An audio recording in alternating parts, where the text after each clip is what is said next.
Welcome back to the Nickolas Natali Show. Excited that you are here. We got a solo episode for you today, and I want to tell you about the time that I climbed Mount Whitney.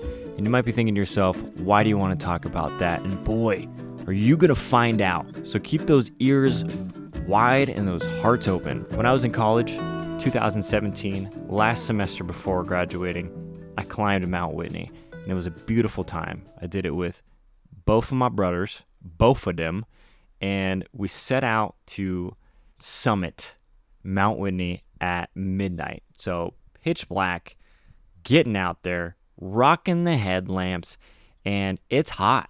I gotta tell you, and I'm layered up to the T.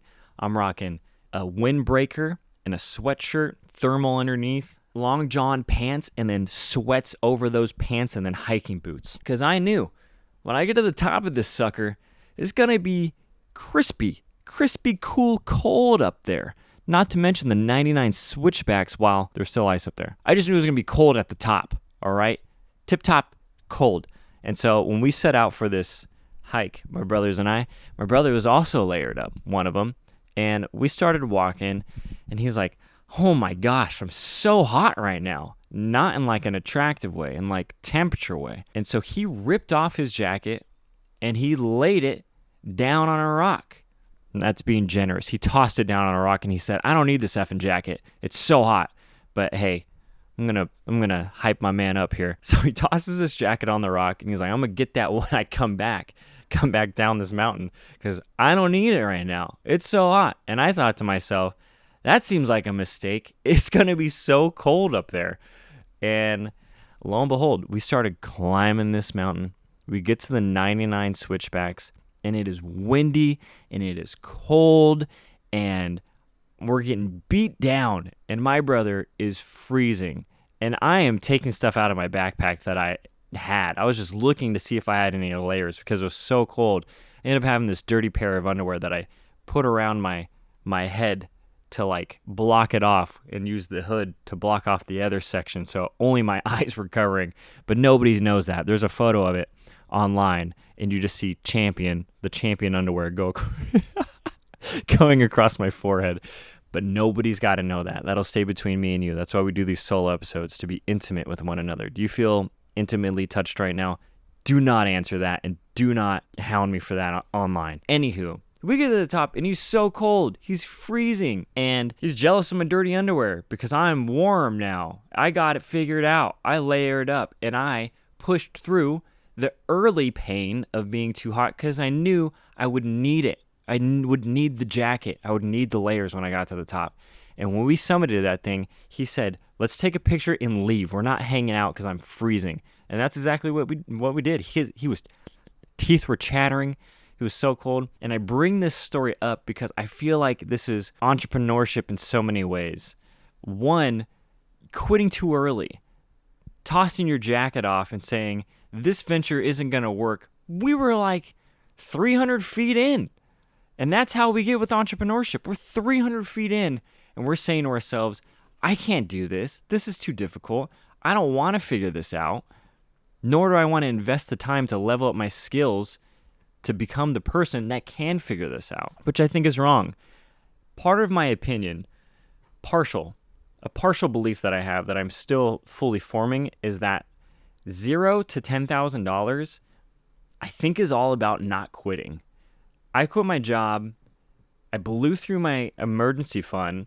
I had 6 months saved up. I didn't make any money during that time. I couldn't figure out anything. Couldn't figure out diddly squat. I had nothing lined up, no clients lined up. I had no real business lined up outside of attempting to sell a course, which I feel like I could do a much better job of now, knowing what I know now. But if I gave up after I blew through my emergency fund, there's some benefit to having your back up against the wall. I don't think this is the right way to do it. I'm not endorsing you blow through your money or blow through your resources to put yourself in a position where you have to figure it out. However, that 0 to 10K, there's going to be so many opportunities to quit. And this is going to sound like a look at me now type of story, but it's not. It's now people inside of my network have seen me be around in the space for long enough to know this is what I do. This is what Nick does because he's made it 2 or 3 years and pushed through those things. And now when work comes my way, it's not as fickle. There's not a sense of ficality. It's not a real word. Might be. But there's this notion that you survived it. Entrepreneurship is insanely difficult. It's very lonely. It requires wearing 1,000 different hats. It often requires periods of not having balance in your life, plenty of sacrifice, but it's beautiful. And it's worth not giving up on if it's something that you want. So I wanted to make this episode about not throwing your jacket away so early. And if you're in entrepreneurship and you've chosen a path, chosen something that you would like to start or have as a business, don't give up. There's always going to be a reason to. And don't call it early. Now, there is a time to pivot. There is a time to make a change. But until you're past the mark of being able to sustain yourself, you're not there. That's my hot take. Just from my experience. Now, you could find yourself starting a business that is bad, like a bad business model or just a terrible idea. Those are all true. I hope you're taking away the point of just because things are difficult or uncomfortable doesn't mean you have to give up. That's all I wanted to say. Don't forget to leave a 5-star review, and I will see you next week at 6 a.m. Friday. Be there for more intimate time with me. Bye!